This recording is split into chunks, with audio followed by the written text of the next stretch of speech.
básicos que Dios los acogió a ambos. El uno está en diferente, en una parte, en un segmento más adelantado del camino, digamos así, el otro todavía no, el vegetariano, pero están ambos acogidos por Dios. Por eso dice, ¿quién eres tú para juzgar a a criado ajeno? El que juzga es el que no come. El que come, o sea, el que come carne, es el desprecia. Entonces Dios está advirtiendo que no desprecie. Y el que no come carne, el vegetariano, juzga. Entonces aquí dice que Dios nos dice, ¿quién eres tú para juzgar? Le dice Dios al vegetariano, al siervo ajeno, si está de pie o se cae. Eso le corresponde a su Señor, pero se mantendrá de pie porque Dios es poderoso para sostenerlo. Bueno, una vez que hemos entendido entonces la diferencia entre el débil en la fe y el fuerte en la fe, hay otros detalles. No olviden que la diferencia es la obediencia. El uno obedece a la fe, el otro todavía no. El otro tiene como una teoría, el vegetariano. Esto es importante meditar. Ahora, una vez que tenemos entonces ya claro la distinción entre el débil en la fe y el fuerte en la fe, quisiera leer los versículos 5 y 6. Uno juzga un día superior a otro. Otro considera todos los días iguales. Cada uno debe estar convencido. Así, si el que tiene su propia opinión respecto a un día, su opinión es para el Señor. El que no tiene opinión respecto de un día, para el Señor no tiene opinión. El que come, para honrar al Señor come y da gracias a Dios. El que no come, para el Señor no come y agradece a Dios. Entonces aquí sigue identificando y dando algunos detalles entre los dos grupos, los fuertes en la fe y los débiles en la fe. Él dice que el débil en la fe juzga un día superior al otro. Se refiere generalmente, está escribiendo Pablo en la epístola a los romanos. En los romanos había judíos y gentiles convertidos al judaísmo, y luego aceptaron que Jesús es el Cristo, pero seguían, como la mayoría de cristianos actualmente, siguen obedeciendo la ley como requisito para agradar a Dios. No olvidemos que a Dios solamente se le agrada con la fe. Esto lo leemos en Hebreos 11:6. A Dios solo se le agrada con la fe.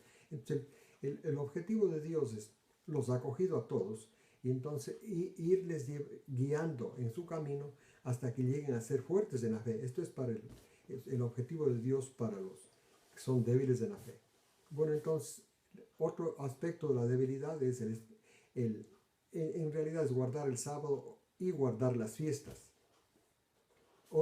El fuerte en la fe ya no hace diferencia entre los días, porque ya no depende de su obediencia, sino depende de Jesús, de lo que Jesús alcanzó en esta vida.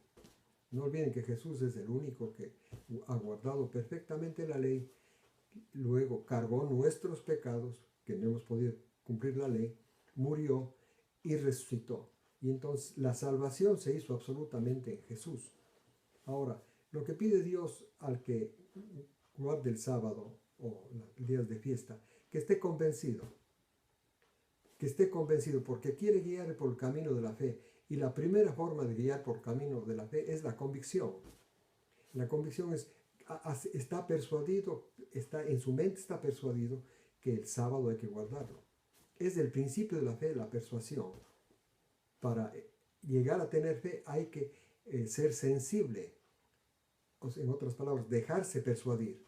Y entonces lo que está pidiendo Dios, que el que guarde el sábado, que esté convencido que debe guardar el sábado. Y Dios lo acepta. Así que el que tiene su propia opinión, dice, ¿no es cierto?, respecto al día, esa opinión debe ser para el Señor, no debe ser para ensalzarse entre los demás, sino debe ser para el Señor.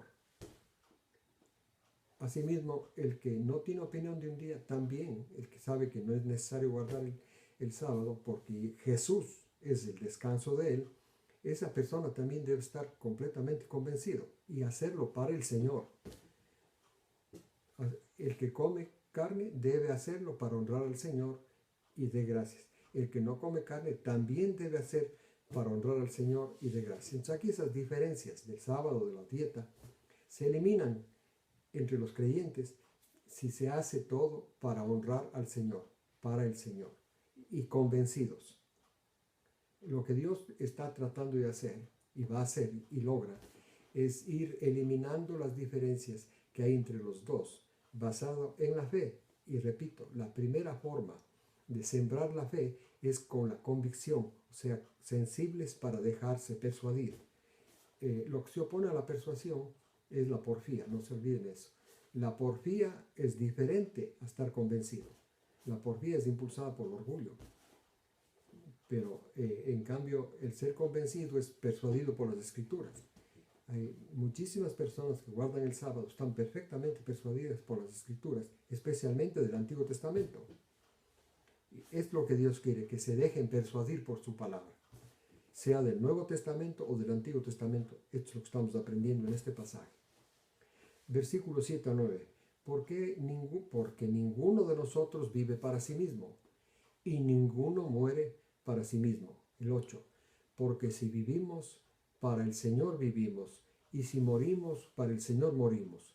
Por lo tanto, ya sea que vivamos o muramos, del Señor somos. El 9. Porque Cristo murió y resucitó para ser Señor de muertos y vivos.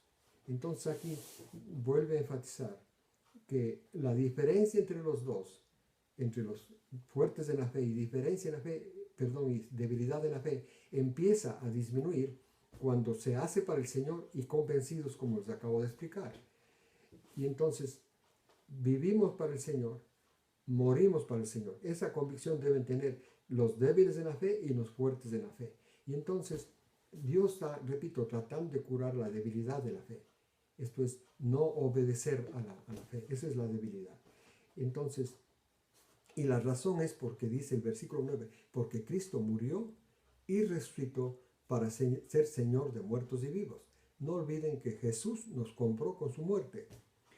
Nosotros antes pertenecíamos a la región del maligno. Estábamos bajo el poder del pecado. Pero gracias a la fe, cuando aceptamos que Jesús murió y al morir no solo nos llevó nuestros pecados, sino también nos compró del reino de las tinieblas y ahora nos ha hecho parte del reino suyo. Él es nuestro dueño. Y entonces, por eso no vivimos ni morimos, tenemos que vivir y morir para el Señor, porque ahora ya no somos nuestros, somos de Él, de Jesús. Él nos compró. Y el primer acto de fe es aceptar su muerte, ¿no es verdad? Y al aceptar su muerte, tenemos que aceptar que Jesús con su muerte nos compró. Esto me hace a mí parte de su cuerpo y Él es mi cabeza. Esto es bien importante entender. Versículos 10 al 13. Pero tú, ¿por qué juzgas a tu hermano? ¿Por qué desprecias a tu hermano? Porque todos estaremos presentes ante el tribunal de Cristo. Porque está escrito, yo vivo, dice el Señor, que ante mí se doblará toda rodilla y toda lengua alabará a Dios. 12. En conclusión, cada uno de nosotros hablará de sí mismo a Dios. 13. Entonces no nos juzguemos unos a otros, más bien decidan no poner piedra de tropiezo o escándalo a su hermano. Aquí el que se va a escandalizar, como veremos más abajo, es el débil en la fe. Él se escandaliza porque alguien no es vegetariano o porque alguien no guarda el sábado. Entonces vamos a ver lo que dice, que no hay que escandalizarles ahí, no hay que poner piedra de tropiezo. Es un consejo muy sabio que vamos a leer. Pero primero entendamos que no hay cómo despreciar. Los fuertes de la fe no deben despreciar a los vegetarianos o que guardan el sábado. Y a su vez los vegetarianos o que guardan el sábado no deben juzgar. No deben juzgar. Porque todos vamos a presentarnos ante el tribunal de Cristo. No es juicio, pero vamos a dar, como leemos ahí, vamos a dar cuenta de nuestra fe. Vamos a hablar de nuestra fe ante Dios. Y dice el versículo también que Dios tiene el propósito firme de que toda persona se arrodille ante Él en este tribunal en el tribunal de Cristo, no es en el juicio final esto. Esto es un tribunal de Cristo para los de la fe. Y todos los de la fe van a llegar a reconocer, todos, que no se necesitó desobediencia, que toda la salvación se originó y se realizó, se originó en Dios y se realizó en Jesús. Nosotros somos salvos en Él. Por esto Él nos compró y nos hace parte de su cuerpo. Él es la cabeza. La cabeza es la que responde moral y espiritualmente. La cabeza es la responsable de pensamientos y actos. Esto es bien importante. O sea, el creyente es parte de ese cuerpo, es parte de Jesús. Él es la cabeza. El versículo 14. Aquí va a introducir un tema muy importante. Dice, yo sé y estoy convencido de que nada es común, esto es nada, es impuro, u ordinario, profano, ¿no es cierto? Por sí mismo. Nada es impuro por sí mismo, a no ser que alguien piense que alguna cosa es impura o profana, esa cosa es impura y profana. O sea, el pensamiento de la persona transforma una cosa en la mente de él de pura a impura. Esto es lo que está diciendo Pablo. Esto es importante entender. O sea, la convicción de uno es bien importante en la vida de la fe. Yo con mi mente puedo declarar, en mi mente puedo pensar que algo es impuro, pues es impuro para mí. Y Dios respeta ese pensamiento mío. Por eso dice, la cosa es impura. Si es que yo pienso que algo es impuro. Versículos 15 al 20. Y si por causa de lo que comes, tu hermano se entristece y ya no caminas en amor, entonces no destruyas con tu camino a aquel por quien Cristo murió. 16. Así que no hagas que se hable mal de lo bueno que tienes, que es la comida, comer todo, ¿no? Todo lo sano para la persona. El 17. Porque el reino de Dios no es comida ni bebida, sino justicia, paz y gozo en el Espíritu. El reino de Dios no es comida, no es bebida, sino justicia, paz y gozo en el Espíritu Santo. 18. Porque el que de esta manera sirve a Cristo, o sea, no causando escándalo al hermano, este es aceptable a Dios y es apreciado por los hombres. A Cristo se sirve no siendo piedra de tropiezo o escándalo al hermano. Aquí el que puede ser piedra de tropiezo o escándalo al hermano se trata al débil en la fe, es el fuerte en la fe. El que, si es que alguien se escandaliza porque otro come carne, pues no coma carne delante de él. Si uno se escandaliza, el que guarde el sábado, que alguien no guarde el sábado, no se oponga al sábado y si es que tiene que estar con esa persona, descanse en el sábado. Usted sabe que no, para su salvación ya no necesita añadir su obediencia, porque Jesús cumplió absolutamente todo. Pero es para no escandalizar, para no perder al hermano débil de fe. Así es que, por consiguiente, dice el versículo 19, busquemos la paz y la edificación unos y otros. 20. No destruyas la obra de Dios por una comida. A pesar de que todo es limpio, sin embargo, es malo para el que se ofende con esa comida y lo come. Entonces, esto es importante, muy importante tener. Se llama la tolerancia. El cristiano es enseñado por Dios a ser tolerante. Y la tolerancia, Dios considera que es importante en estas dos áreas. La alimentación y el reposo sabático. Estamos hablando entre los creyentes, ¿no? Entre los de fe fuerte y los de fe débil. Es el reposo del sábado. Los de fe fuerte, saben que su reposo es Jesús, como dice Hebreos 4. En cambio, los de la fe débil creen que necesitan físicamente descansar en sábado para agradar a Dios.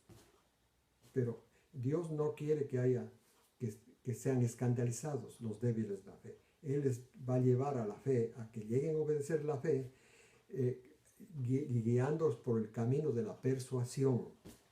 Por eso es que dice, el que no come, para que sea bueno el no comer, tiene que estar completamente convencido. Lo mismo respecto al sábado.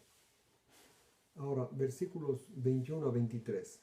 entonces es mejor no comer carne, ni beber vino, ni nada que ofenda a tu hermano. 22. Tú guarda tu fe, le dice a fuerte la fe, tú guarda tu fe delante de Dios. Feliz el que no se condena a sí mismo en lo que aprueba. Pero si tiene dudas el que come, en lo que come, el que come vegetales, si tiene dudas, queda condenado, porque no está haciéndolo por fe. Y aquí está el principio muy importante. Todo lo que no es de fe es pecado. Miren, en el Antiguo Testamento, ¿qué es pecado? La ruptura de los 10 mandamientos. En el Nuevo Testamento, en el Nuevo Pacto, ¿qué es pecado? Todo lo que no es de fe. Ahora, escuchen esto. Cuando Adán pecó, cuando Eva pecaron, ¿qué rompieron? ¿Contra qué se fueron? Se fueron contra la fe. No tuvieron fe en las palabras que Dios les dijo, que si comen mueren. Ellos no tuvieron fe en eso. Rompieron a la fe. Por esto es que el pecado desobedeciendo a la fe, es el pecado mayor. De este pecado salió posteriormente, cuando fue dictada la ley, la desobediencia a los 10 mandamientos. De ese pecado contra la fe. Por eso dice aquí, todo lo que no es de fe es pecado. Justamente Dios eso está tratando de guiarlos a los débiles de la fe, a que se dejen persuadir para que lleguen para que no cometan los pecados contra la fe. Y a propósito, el pecado imperdonable del cual habla Jesús en Mateo 12, justamente es el pecado contra la fe. Ahora, el capítulo 15, versículo 1 y 2. Pues nosotros, los fuertes en la fe, estamos en deuda. Por esto debemos sobrellevar la debilidad de los débiles y no complacernos a nosotros mismos. 2. Entonces cada uno agrade a su prójimo, al débil, en lo que es bueno para edificación. En otras palabras, los fuertes en la fe necesitan la sociabilidad con los débiles en la fe para llevarlos, para cargarlos. ¿Cómo? No causándoles escándalo, comiendo carne, si es que la persona, el vegetariano, cree que es está convencido absoluto que hay que ser vegetariano, o si guarda el sábado, que guarde el sábado. Por eso dice, no nos complazcamos a nosotros mismos, los fuertes en la fe, para poder sobrellevar la debilidad de los débiles de la fe, no dándoles escándalo. Y dice, entonces cada uno agrade a su prójimo en lo que es bueno para su edificación. Si es que usted le ve a una persona que guarda el sábado convencido, guarde con él el sábado. Usted está haciéndolo para... Ese es su deber cristiano, sobrellevar su debilidad. Les agradecemos su atención. Este es el estudio de Romanos 14 y les invitamos la próxima semana a que nos acompañen. Que Dios los bendiga esta semana y que el Espíritu Santo también les ilumine su mente.